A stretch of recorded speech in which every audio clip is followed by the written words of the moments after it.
Hey guys, I'm Ben. And I'm Paris. We did Songkran in April 2024, which involves nationwide water fights across Thailand. Songkran is Thailand's New Year festival. It happens on the 13th of April each year. The celebrations typically occur until the 15th of April. I, Ben, celebrated it for 3 days, first in Bangkok, the second in Pattaya with my dad, and third in Pattaya with Paris. The first day I got a bus from Pattaya to Bangkok in the morning. It took roughly an hour and a half. The bus cost 230 baht, which is roughly £5 or $7. Bangkok had segmented off parts of the city for the water fight, although there were some small shops, typically family run with children, celebrating across the city. This led to a very crowded and dense area where everyone was walking in a big circle, squirting each other with water guns. It was a great time. I brought a change of clothes with me as I had to get a bus back to Pattaya that night. Luckily, I made a friend who was very kind and backpacking, who allowed me to go back to his hostel for a shower and lent me a towel. The bus back to Pattaya cost me another 230 baht. When I got home, I went straight to bed, ready to do it all again the next day. Day 2. Paris wasn't feeling too well, so didn't join us, but my dad was in Pattaya, so I went to Songkran with him, his girlfriend and her son for the day.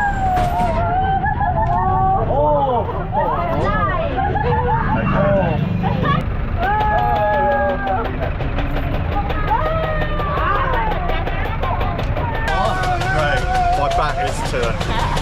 My back's...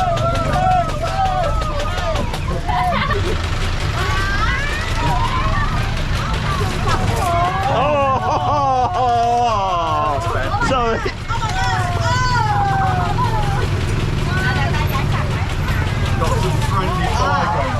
Pattaya's Songkran was not really restricted to specific parts of the city, although it was concentrated in the centre.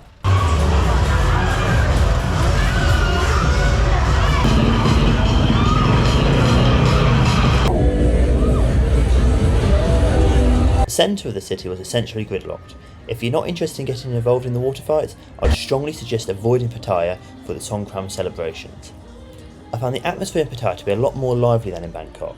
It was much more wild, with a better atmosphere in my opinion, with all the bars participating in the action. We ended up making camp inside one of the bars and using it as a base of attack for those walking by. It was really fun. Typically, the bars went to charge you for using their water to fill up, but if you're a paying customer you can fill it for free. It felt a little bit like having a defensive base to protect in a video game, which was really quite fun. The bar there actually had a big bucket of ice, which they kept filling up, so you could throw ice water over the unsuspecting walkers by, all participating in the fight, which gave some really funny and great reactions throughout the time. We also saw very exciting things like entire water tanks coming by and squirting all of us. It was a great day, lots and lots of fun.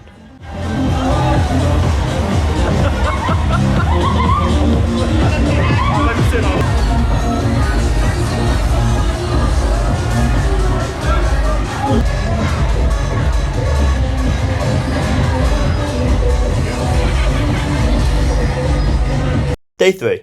Paris joined me for Songkran for the third day. We went back into Pattaya for another bout of water fighting fun. I had a great time. Although I was feeling a bit poorly, I'm really glad I made myself go along. I brought a waterproof phone lanyard with me from home. You could buy them there, but they were very expensive during the Songkran Festival itself. Similarly, it's worth buying your water guns in advance if possible. Pattaya is well known for its rather enthusiastic bar girls who drag you into their bars. Turns out they didn't stop working just because it's Songkran and everyone is soaking wet. I had 2 girls come up to me and drag me towards their bar as I try and alert Paris where I am. We decided not to go in, and then almost immediately afterwards another bar girl tried, although a little bit less aggressive.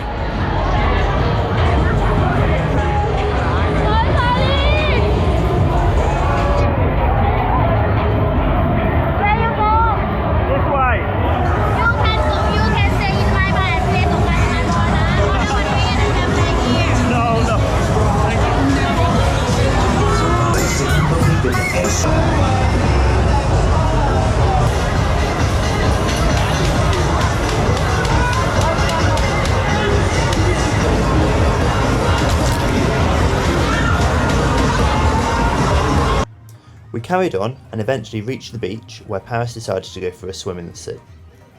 One of the best things about Pattaya is that it's a coastal city with some beautiful beaches.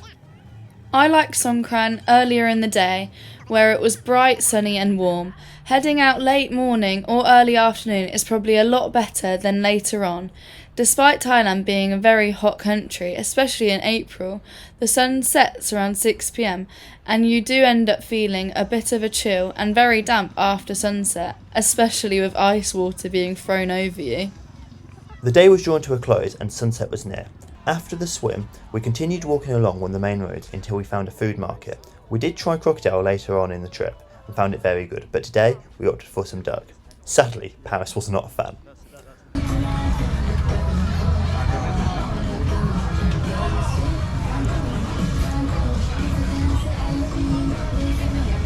Stop.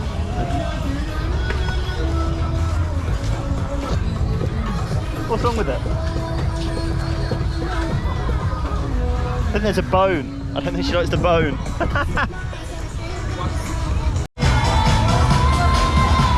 We continued on and headed down Walking Street, as it was in the direction of where we were staying. Despite this being one of the main clubbing streets in Thailand, and it getting towards the time of night now where people go clubbing, the water fights continued. Bars and clubs were very happy for soaking wet customers to be welcomed in, although we saw piles of water guns outside, I guess not to soak the staff while inside the building. Ping pong show, man. No, a ping pong show. No ping pong show, no. Yeah, right now, happy hour. Happy hour, no. Look, we're so wet. We're too wet. No problem. Go inside, no problem. Yeah, everything 1 hour. I have no cash. No cash. Overall, Pattaya Songkran was a lot more fun than Bangkok, but also more exhausting and harder to escape.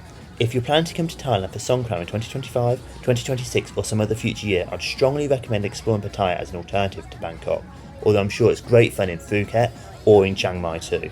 That said, in Pattaya in 2024, the Songkran celebration lasted until April 19th, much later than anywhere else in Thailand. However, me and Paris left to visit Koh Samui on the 16th of April. Overall, we thought this was for the best, as not being able to go outside without getting soaking wet was getting a little bit exhausting by the end.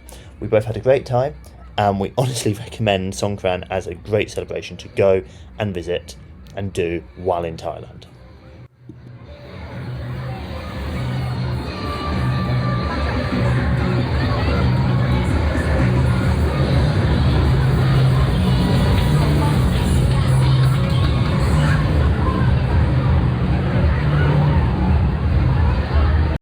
Like and subscribe!